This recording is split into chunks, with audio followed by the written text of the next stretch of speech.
My name is Thione Niang. I am originally from Kaolack, Senegal. Kaolack is a city 3 hours away from Dakar. Dakar is the capital of my home country. I grew up in a large poor family of 28 brothers and sisters. A polygamy family. And growing up through that family, very early on, I looked at my mother every morning and saw a beautiful woman, but very sad, with a lot of pain, having not to be able to feed her children, but also the competition in the house, going through to have to share your husband, and then the competition with the wives. This brought a lot of frustration to me very early. I moved on with my grandfather, a wise man, poor, but gave me all the wisdom that I needed in the world. At the young age, at 16, I left to go to Dakar to finish my high school. Then I dreamed up to go to the United States. I wanted to go to America to make life better for my family, for my mother first, then my brothers and sisters. I heard of a country that maybe I can get an opportunity, but maybe my family don't have to call up a minister, or you don't have to have somebody who got money to make it. In 2000, after many tries of trying to get a visa, I got denied 4 times.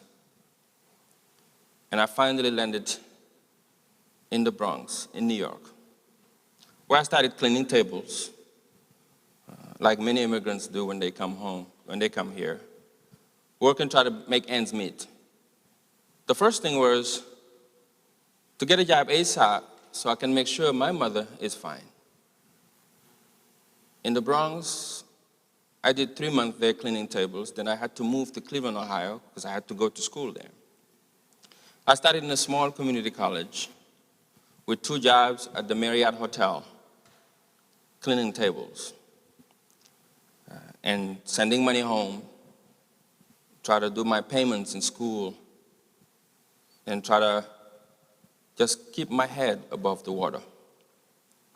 Somehow, through the mix of that in Cleveland, I got into teaching French on the side in a community school called International Preparatory School. That job has woken me up because it's in the east side of Cleveland, where I found a lot of young African Americans, 14, 15-year-olds, my students, going to jail, in and out. I started asking myself, what can I do to make a difference in this great city that's already giving me a lot? Because many of those young people are left with a single family, a single mother, trying to make ends meet with 4 jobs, taking care of them, and most of those young men don't have no mentor or role model. On top of that, I saw, if you remember 2003, 2004, that's when our economic meltdown happened in the United States. I saw some of my friends losing their homes in Cleveland. And if you know Cleveland, Ohio, is where most of our jobs was coming from those factories that were sent to China, to Asia. When most of those factories closed, people couldn't pay their mortgages, so many people lost their jobs. Again, I asked myself, what can I do? So I started volunteering in campaigns, city council members first, to help elected officials who can support, who can represent not only few, but a lot, or everyone. I started with city council members such as Kevin Conwell in the east side of Cleveland, 2 years, volunteering, knocking on doors, not getting paid for it, to the mayor's campaign, to the senator's campaign, not knowing the importance of Cleveland or Ohio in American politics. I had no idea. So when you give sometimes, you might not see what you're going to receive till later, to many young people that are watching. So I got involved in the Young Democrats and became the first African American to run the Young Democrats of the major county, Democratic county in Ohio. Then something happened when I was running a campaign for a state senator named Shirley Smith. She introduced me to Senator Obama in 2006. A few months later, the president wanted to run for office. I joined his campaign as a community organizer, running around the country, running around the states, crossing America, try to elect a president that I believed can bring the change that I believed in. Something happened the day after inauguration. President Obama invited us in this room like this, to all of the staff members, in a staff ball, and he told us, what are you going to do now with all of this energy? It's because of you that I got elected as the first African-American president in the United States. Early mornings and late nights, you've put in a sacrifice, and he was right. The reason why I'm here. Now, what are you going to do with that energy? Some can come and help me bring the change we've promised to the American people in Washington, or even go around the world and help change the world. When he said that, I remembered growing up in Cowlack with my grandfather. God bless his soul. Sometimes 4 days, 5 days in our house, we had no food. I lost him because of hunger. I remember he was sick for 5 days. We couldn't find rice to feed him. That's how I lost him.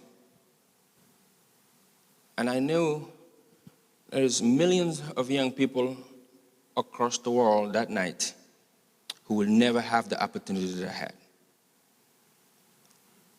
From the time I lost my grandfather of hunger, to me sitting around the President of the United States, of helping to make history in our generation, is only 10 years. And I knew there was young people out there who will never have that opportunity. I said to myself, what can I do to build these bridges? So there's millions of young people like me who grew up in poverty, who will never know when their next meal will come, who will never know when their next opportunities will come, who might be losing their grandfather also, or their mom, or their brothers or sisters of hunger, of energy, or lights, or nothing. I will help to do something about it. So from that night on, I was not looking to do many things. I just wanted to give a project to somebody, help somebody realize their dreams. So I started Give1 Project. 6 years today, Give1 Project is my foundation, my nonprofit. It is in 32 countries. From working with young people in Japan, to working with young people in El Salvador, in Guatemala. Those young people I met through there all the way to Mexico, who are just trying to get onto the beast, the train, that train they call the beast, to cross the dangerous borders, try to come to the United States of America looking for opportunities that you got. Many of them die across that border. Many of them, those women got raped. I met so many of them. And all they're looking for is opportunity. To those young people that I just met last month in Ceuta, in the border of Morocco and Spain, where young Africans across the continent are traveling to try to cross the ocean to go to Europe looking for opportunities. Last year was the deathless year of young people we lost in the Mediterranean Sea trying to go to Europe for opportunities. I met them there living in the bushes in so many difficult conditions that you cannot explain to somebody. So we are the lucky ones. You here in this room tonight are the ones, no matter how hard you work to be here, you are the lucky ones. We are. Because we have done anything that really made us to just be born in this side of the world, that we're not going through what people are going through across the world. Right now, if this stopped working, the lights or the mic, or you go home, there's no warm water, there's no light at your house. I want you to imagine just for one day, you go home, there's no light there. You will be shocked and frustrated. But the news I'm bringing to you today is that billions of people across the world today are living in the dark. We'll never know what are the benefits of energy. In my continent, in Africa, 630 million people are living in the dark. Very recently, I was inaugurating a village in Mali, Kai, far down with my partner, Akon. And an old man got up and cried and told me, you know, because of your solar lights that you brought here, my children are able now at night to go outside under the light and study. That tells me right away that without lights, there is no education. Without energy, you have no education. I went through it. I remember my grandfather used to wake me up early in the morning because that night before, he didn't have a quarter to buy a candle for me to be able to just do my homework. And very recently, we were in Benin with the Prime Minister, drove 4 hours away past Cotonou, Akon and I. And when we went to inaugurate, a lady got up and told us, I'm selling mangoes and fruits to support my family. I'm selling mangoes and fruits to send my children to school. Because of your lights, I can sell at night now till 9 in the evening. Before we got there, at 6 o'clock when the sun goes down, the economy stops. So when there's no energy, there is no economy. In the 5 villages of Kenya, Maasai villages that we electrified, women who at night, if they have to give birth, cannot go to the clinics because there's no lights, told us the same thing. Remembering these stories is the essence of why in 2013, when my partner Akon came to see me in Washington in a gathering like this, where I had almost 200 young people from around the world in the White House, opening those gates for them so they can dream higher, to know they can do anything. Akon and I decided we're going to do something about the energy crisis in Africa, to make life just a little bit better for some. Today, Akon Lighting Africa is in 16 countries in Africa, touching millions of families. And we wanted to do a little more than just giving lights. Job creation was important to us. So we opened up what we call the first solar academy in Mali that is training young Africans. Because I remember us going to China, negotiating with our Chinese partners, and they tell us, you know, each country, we're going to bring 200 or 300 workers. We say, well, I don't think that's the good idea, because 65% of young Africans are under 30 years old, and with no jobs, with no training. So we decided we're going to train them to do the work, to put the lights on, and then do the maintenance. Because of that decision, today we are 5,200 young people are working for us in the continent. Why am I telling you all of these stories? I'm telling you these stories to tell you that the world is unequal. And this new generation, have to ask ourselves, what kind of world that we want to live in? What kind of world that we want to leave for our children and our grandchildren? We can do something about it. We can do something about it by first starting in us. Each one of us is wealthy. Each one of us has something that's so special in you that if you touch it, if you acknowledge it, you find it in you, and then you convert it, you can not only amaze the world, but you can change the world. I was just a kid who thought somehow I have nothing. But I realized later that nothing I don't have is something to someone. And all of you, that something that you think you don't have is the greatest thing to someone looking for it. How can you take that something you think you don't have and convert it into the blessing, being a blessing to someone? That's the question that I want everyone to ask themselves. Why are you here?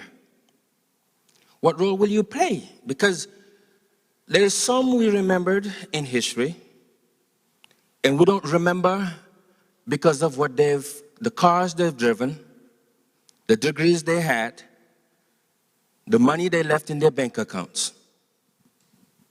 There's a young man named Lee Kuan Yew at the age of 36, took on his country, Singapore, with all the challenges that was left, and turned it into the Singapore that we know today. Benjamin Franklin was 36 when he was starting to write the Constitution of the United States of America.